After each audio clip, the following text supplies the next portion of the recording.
욕심 많은 형. 옛날 어느 마을에 형과 아우가 살고 있었다. 동생은 착하고 부지런하였으나 형은 성질이 고약하고 일하기를 싫어했다. 형은 동생이 미워서 밥도 잘 먹이지 않았고 형수도 형과 한 짝이 되어 시동생을 구박하기 일쑤였다. 형과 형수는 호미자루 한 번 쥐지 않고 동생에게만 농사일을 맡기고 종처럼 부려먹었다. 그래도 착한 동생은 한마디 군소리 없이 봄부터 가을까지 농사일을 하였다. 부지런한 동생 덕에 형의 곳간에는 쌀이 넘쳐나고 재산도 날로 늘어났다. 그러나 형은 동생이 먹는 쌀이 아까워서 밥 한 끼 제대로 주지 않고 옷도 새 옷 한 벌 없이 헌 옷만 입혔다. 하루는 동생이 너무 배가 고파서 형이 밥 먹는 방 안으로 들어갔다. 그러자 형은 벌컥 화를 내며 소리쳤다. 여기가 어디라고 함부로 들어와? 썩 나가지 못할까? 동생은 더는 참을 수 없어 한마디 하였다.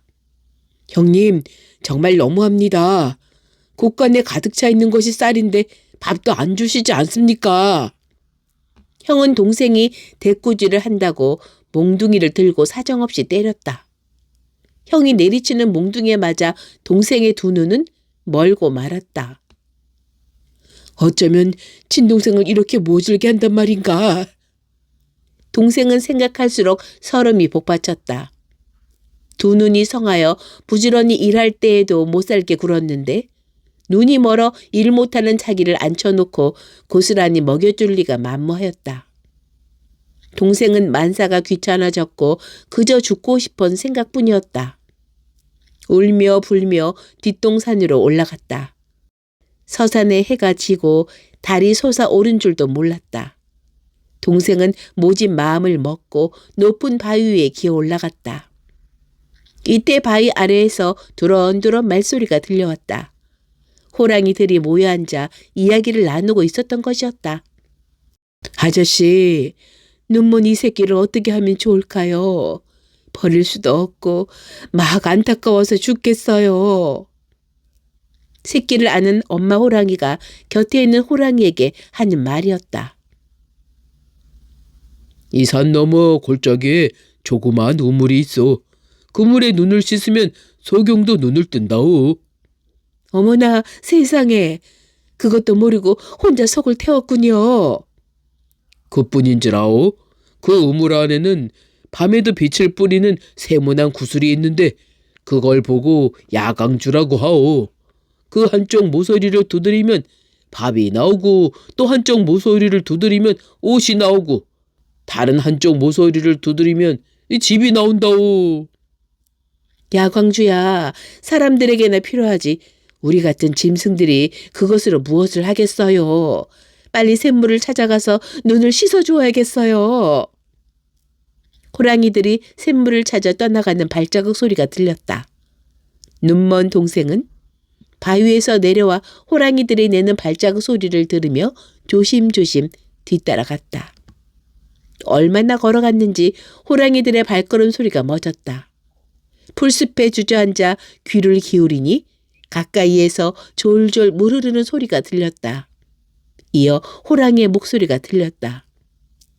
이 샘이요, 눈을 씻어보시오.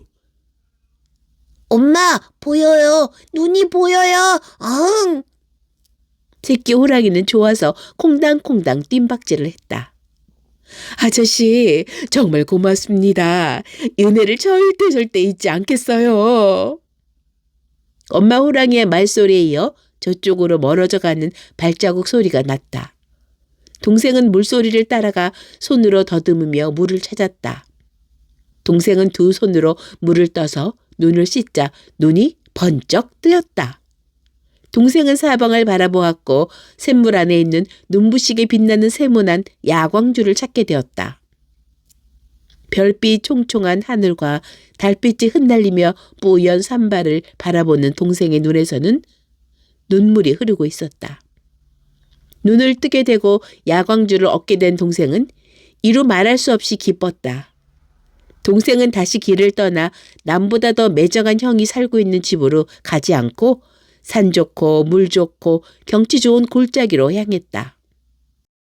동생은 골짜기에 도착하자 야광주 한쪽 모서리를 두드리며 밥 나와라! 옷 나와라! 집 나와라! 하니 김이 무락무락 나는 밥과 맛있는 반찬, 새옷 한 벌, 고래등 같은 기와집이 솟아났다. 동생은 그 집에서 부러운 것 없이 살았다. 그런데 달이 가고 해가 바뀌자 동생의 마음에도 변화가 생겼다. 죽어도 형네 집에 다시는 발길을 돌리지 않으리라 굳은 마음을 먹고 떠났지만 세월이 흐르면서 형님에 대한 노여움은 그리움으로 바뀌었다.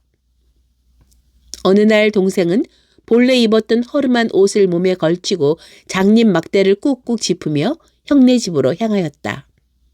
그동안 형과 형수는 손가락 하나 까딱하지 않고 놀면서 있던 곡식을 다 먹어버리고 거지 신세가 되었다.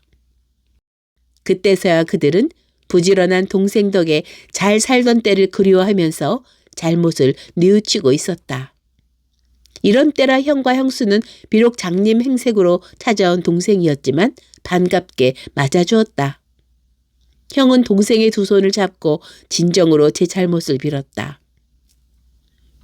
네가 이 형을 얼마나 원망했겠니? 그래도 잊지 않고 이렇게 찾아왔구나. 너의 눈을 멀게 만든 이 못된 형을 제발 용서해다오. 형은 눈물을 줄줄 흘리며 동생에게 잘못을 빌고 나서 말을 이어갔다.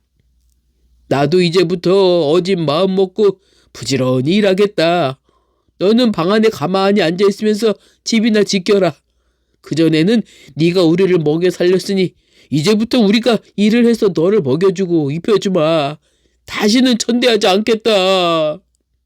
마음을 고친 형과 형수를 바라보는 동생의 마음은 샘물에 눈을 뜨고 야광주를 얻을 때처럼 기뻤다. 동생은 막대기를 집어던지고 형의 품에 와락 안겼다. 형님, 난 이제 장님이 아니에요. 아니, 뭐라고? 형은 놀라서 한동안 얼떨떨하여 서 있기만 했다. 동생은 자기가 신기한 샘물에 눈을 뜨고 야광주를 얻어 이야기를 차근차근 설명하였다. 잘 먹고 잘 살게 되니 형님이 그리워 찾아왔습니다. 어쨌든 우리는 형제가 아닙니까? 이렇게 되자 아무리 목속 같은 형이라도 감동하지 않을 수가 없었다. 형은 말없이 눈물을 뚝뚝 떨구었다. 이윽고 형은 이렇게 말했다. 그래도 너는 이 못난 형을 잊지 않았구나. 형은 동생의 고운 마음씨가 자기의 못된 마음을 고쳐주었다고 거듭 되뇌이었다. 그 후 형과 형수는 동생네 집에 옮겨갔다. 그들은 부지런히 일하며 화목하게 살았다고 한다.